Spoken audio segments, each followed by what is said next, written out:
क्या आपने कभी ऐसी आग के बारे में सुना है जो किताबों में लिखे ज्ञान को कई महीनों तक जलाती रही? एक ऐसी आग जिसने सिर्फ इमारतें ही नहीं बल्कि एक सभ्यता की स्मृति मिटा दी। ये कहानी है नालंदा विश्वविद्यालय की और उस व्यक्ति की जिसने इसे राख में बदल दिया। समय था 16 साल पहले का।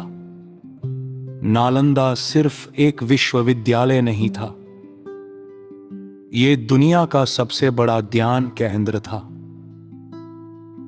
यहां 10 से ज्यादा विद्यार्थी और इंजित आंसुड आचार्य रहते थे।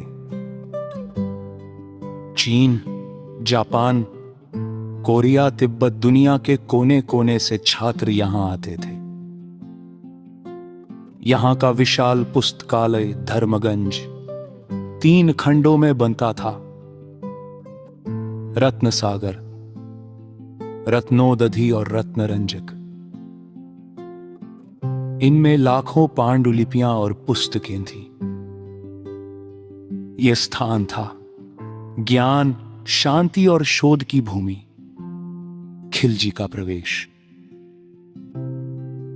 और फिर इतिहास में प्रवेश करता है एक ऐसा व्यक्ति जो किताबों से नहीं, सिर्फ फौलादी ताकत से दुनिया को मापता था। उसका नाम था बख्तियार खिलजी, एक सैन्य सेनापति जिसकी महत्वाकांक्षा उसके विवेक से बड़ी थी। कहा जाता है कि जब वो बीमार हुआ तो एक महान बौद्ध वैद्य ने संस्कृत ग्रंथों से ही उसका इलाज किया।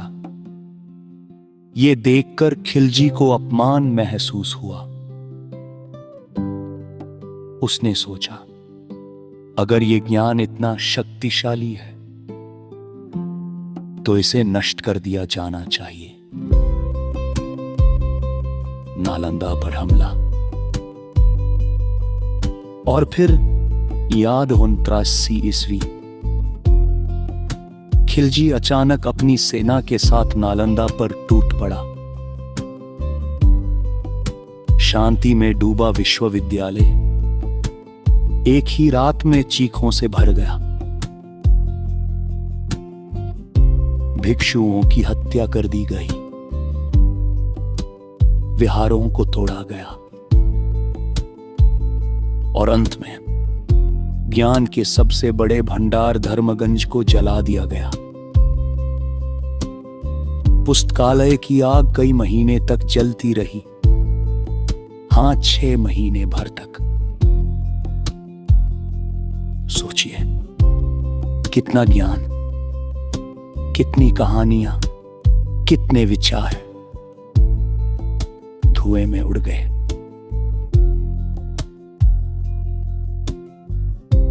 नालंदा के विनाश ने सिर्फ भारत नहीं, पूरी दुनिया को अंधेरे में धकेल दिया।